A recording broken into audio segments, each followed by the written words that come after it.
Hola, ¿cómo les va? Los invitamos a conocer otra historia del oeste profundo del río Atuel. Para eso nos hemos trasladado a Santa Isabel a conocer los paisajes de aquellos lares, pero también para entrevistarnos con Carlos Lucero y su familia. Ellos viven en la estancia La Buena Fe, ahí a orillas del arroyo de la Barda, cerca del Salto de la Puntilla. Lo hicimos en este otoño tan maravilloso y tan cálido como ha sido el del año 2013. No solamente ver los lugares tan espléndidos del oeste, tan poco difundidos, tan poco conocidos, sino también conocer historias que Carlos Lucero nos va a contar. Verde y azul la barda siempre me llama, por el Atuel sediento una cancana.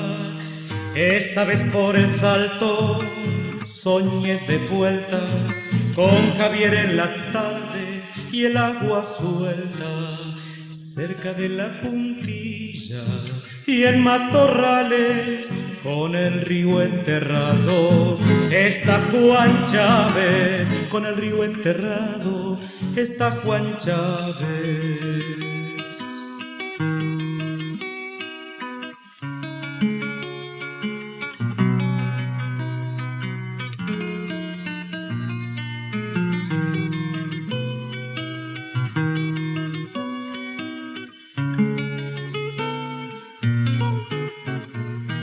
Mezquino escurrimiento, todos sabemos, mi alegría fue el pago, mis 4 hermanos, pampeanos del oeste, para los males, que den estas coplitas por los guadales, cerca de la Puntilla y en matorrales, con el río enterrado está Juan Chávez, con el río enterrado está Juan Chávez. Como dijimos, nos encontramos con Carlos Lucero dentro del cauce seco del río Atuel, en su campo La Vasconia, muy cerca donde antiguamente se hallaba el puesto La Porfía de su suegro Ramón Farías. Este caño que estamos viendo a la par mío era en época seca, de donde se proveía el agua para tomar para uso humano. Más adelante estaba el pozo que teníamos para la hacienda, pero como se trabajaba bastante con hacienda, se ponía un poquito mala, entonces este era el que proveía de agua para nosotros, para tomar todos nosotros. Y entonces le preguntamos a don Carlos qué significa el río seco y este caño que emerge del fondo del cauce. Sí, porque es la única manera de conseguir algo de agua dulce para tomar, para nosotros, para el ser humano y para la hacienda. Usted se sale del cauce del río y no consigue agua. El agua es salada, tiene mucho arsénico. Históricamente este pozo no sé los años que tendrá, pero nosotros tenemos en otras partes molinos para sacar agua y tenemos algunos problemitas, que mientras venía el agua del río estaba todo bien y después se echó a perder. Después tuve que, a través de la hacienda que iba a tomar agua a una parte, encontré un pozo de un surgente de agua muy buena. Carlos, ¿cuántos años hace que usted vive en esta zona? Al lado del río debe ser 37 años y que trabajo en La Buena Fe, que es un campo vecino de acá a la par. Estamos a 300 metros del límite. Hace 37 años que trabajo en ese campo. Y de los 37 años, varias veces ha venido el agua y varias veces se ha cortado. Tuvieron épocas de mucho caudal de agua. ¿Pudieron ustedes aprovechar en esos años el río? Sí, más o menos del 78, 79 al 85 tuvimos mucho agua en el río.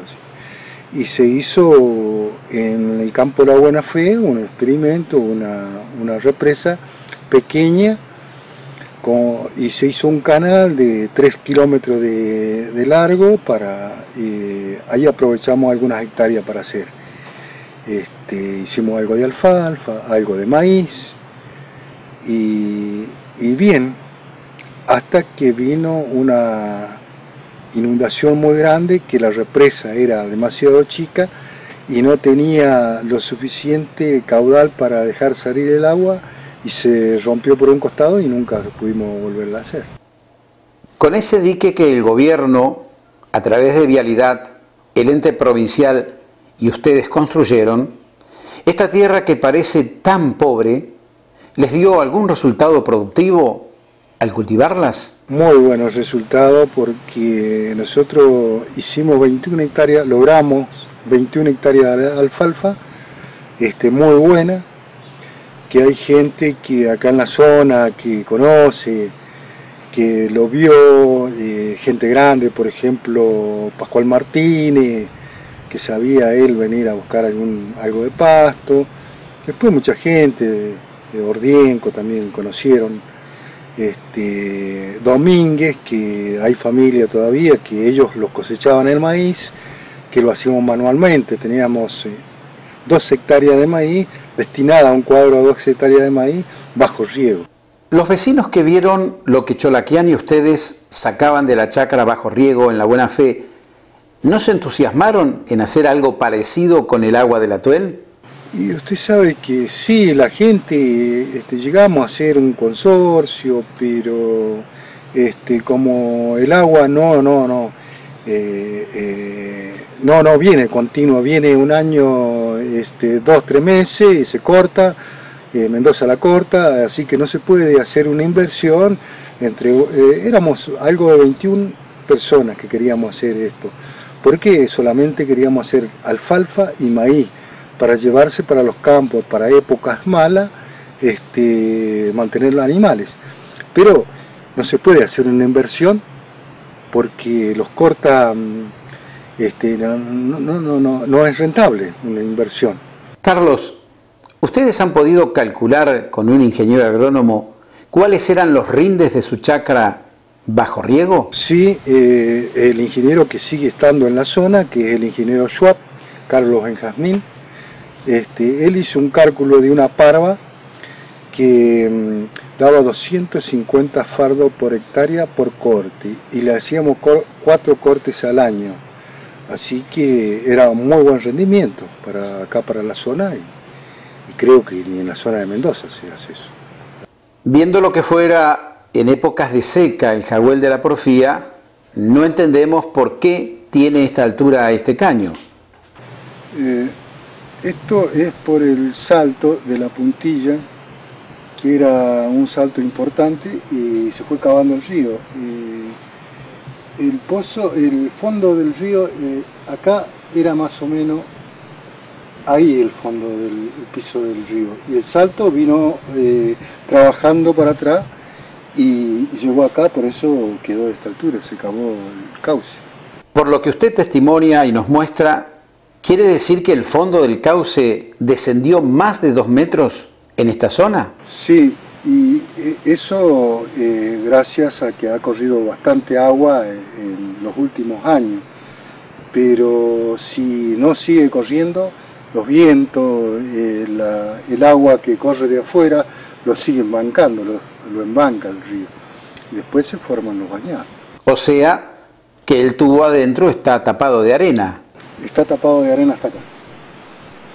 Hasta ahí está tapado de arena. Cuando fue utilizado como jagüel, solo emergían 30 centímetros del fondo. Menos es lo que se veía para afuera del piso del río, del cauce.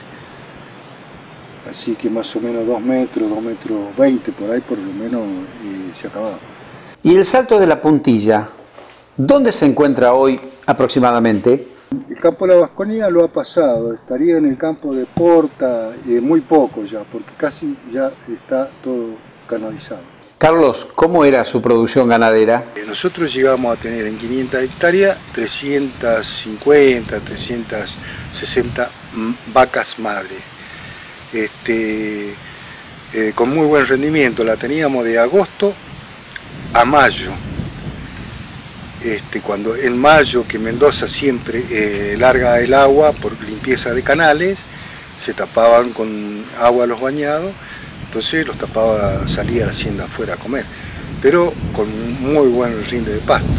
Yo creo que nosotros, el campo de nosotros, valía mucho en esa época a los pastizales de los bañados. Hoy en día estamos con una crisis de pasto en el campo porque lo que eran bañados hoy en día es peladales, no hay nada de pasto, y para que vuelva a salir pastos de secano va a pasar muchos años. En este lugar donde nos encontramos era el puesto de su suegro Ramón Farías, llamado La Porfía. ¿Por qué piensa que lo llamó así? Yo la verdad que no sé bien, pero la porfía es algo que uno puede relacionar con el río, porfiar, que el agua venga, que siga viniendo el agua, porque es algo muy importante. El agua para esta zona es lo más importante que puede haber. Yo creo que insistiendo tiene que haber algún acuerdo, porque necesitaríamos lo firmado con 4 o 5 metros cúbicos por segundo que venga el agua, sería bueno, pero que fuera permanente. Entonces uno puede hacer algo, puede proyectar algo, porque a veces yo he sentido gente de afuera que dice, están al lado del río, reclaman el agua, pero no hacen nada, pero uno no puede invertir si no tiene seguridad de agua. Conozco a los menducos, pata en el suelo, mano fina en la viña, tonada al cielo. Y ellos no tienen culpa de este atropello.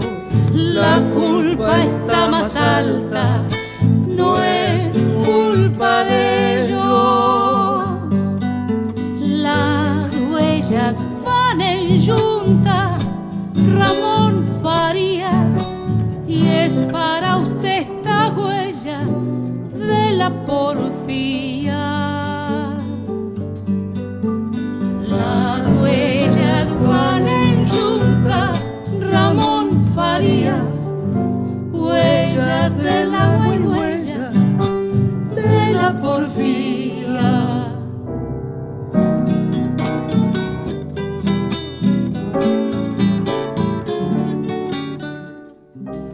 Les hemos contado y mostrado una historia real a orillas del cauce seco de nuestro río Atuel.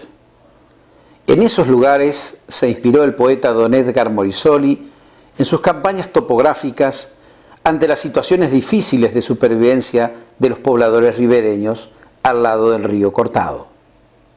La sombra del río.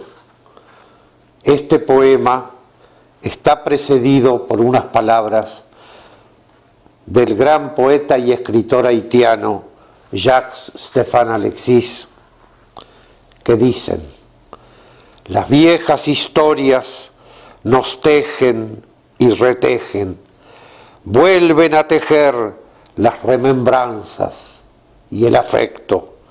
Nosotros denominamos a las cosas según nuestro corazón, y todo es real si detentamos las claves. Cuando a un río lo matan, no muere de un día para otro, ni de un mes para el siguiente, ni siquiera de un siglo para el siglo que vendrá. En realidad, un río, cuando lo matan, cuando intentan matarlo, no termina de morirse nunca. Por eso hoy les quiero contar una vieja historia de aquellas que maravillaban a Jacques-Stéphane Alexis y a mí también. Esta es la historia de la sombra de un río, del ánima de un río, del eco subterráneo de su canción viajera. Escuchémosla.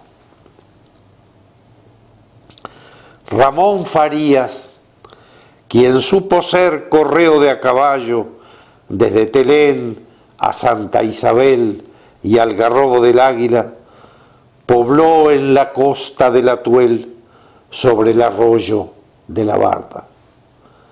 El puesto, al que llamaron La Porfía, se alzaba en la banda del poniente y a pocos metros de las casas cantaba el agua entre frondosos tamariscos y recios algarrobos.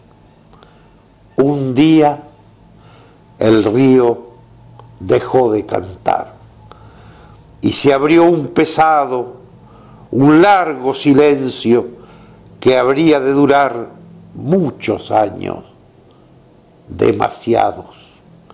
Mudez del juncal marchito, sin ondas ya que lo mecieran, mudez de ausencia de los pájaros fluviales. En los pozones boqueaban agonizando los últimos peces y la vieja del agua, criatura anterior, se sumía bajo el légamo salitroso para resistir. Nadie sabe cómo, nadie sabe cuánto. Entonces, Ramón Farías decidió buscar la sombra del agua, su memoria enterrada, porque comprendió que un río no muere así nomás, así porque sí. Un río, pensó, es algo muy antiguo y muy joven a la vez, una palabra sagrada, un testimonio acaso invencible de la mocedad y la belleza del mundo. Y por lo tanto, no solo cumple su destino en susurro y frescura, sino también en sabiduría. Así los hombres cavaron el jagüel en el lecho enjuto, a través de la greda cuarteada, y a no mucha hondura dieron con el agua. Ese venero escondido, ese dulce fantasma, era el mismo río perdido. Ramón no dudó un instante, pues tenía certeza del corazón. Años después vinieron hombres de estudio y repitieron un nombre extraño, Subalvio, pero Ramón sabía que era el alma del río, corriendo allá en lo oscuro, ciega en la noche sin estrellas de las arenas y los limos profundos. Era la raíz, la madre antigua del río, solo que callada, y de ella bebieron a partir de ese día Ramón y su gente, su tropilla, su majada, sus perros, el verdor de su huerta. Rodó el tiempo en el tiempo.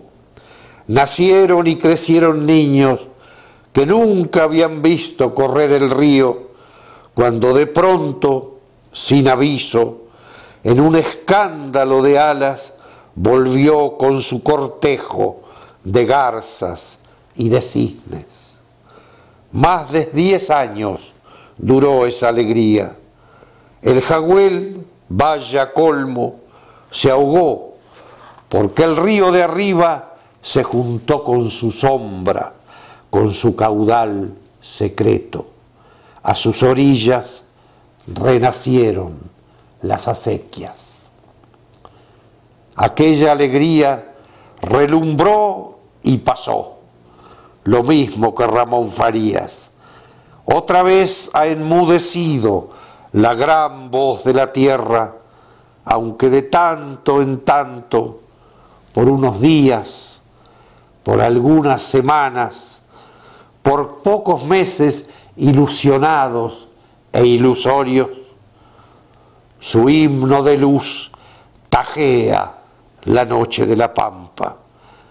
Pero si las viejas historias nos tejen y retejen, qué gusto da evocarlo a Ramón con su íntima fe y su tosuda certeza, la de que un río, cuando lo matan, no muere así nomás, no muere del todo, no termina de morirse nunca, como un hombre cuando lo recuerdan. La porfía, nombre que se repite en las tranqueras de muchos puestos a lo largo y a lo ancho de nuestra provincia, pero particularmente en el oeste y en el sur. No es casualidad que así ocurra. Porfía, en el sentido de empeño sostenido, es una característica que marca la idiosincrasia del pampeano y así se constituye en parte de una cultura que identifica a las vastas comarcas australes y occidentales de nuestra tierra. Una cultura de la adversidad, aridez, largas sequías, escasas o casi nulas lluvias y sobre todo los dos ríos robados, Atuel y Chadileubú. Pero decir cultura de la adversidad es decir cultura frente a la adversidad, contra la adversidad, por una esperanza que no arría sus banderas ante los contrastes o las limitaciones naturales, ni ante la flagrante injusticia del despojo. Rescatemos esa porfía, valorémosla como uno de los vectores esenciales del espíritu pampeano, un timbre de honor para sus hombres y mujeres, un rescoldo del alma popular que han sabido expresar sus artistas más fieles a la tierra. La porfía. Ellas van en yunta, Ramón Farías, huellas del agua y huella de la porfía.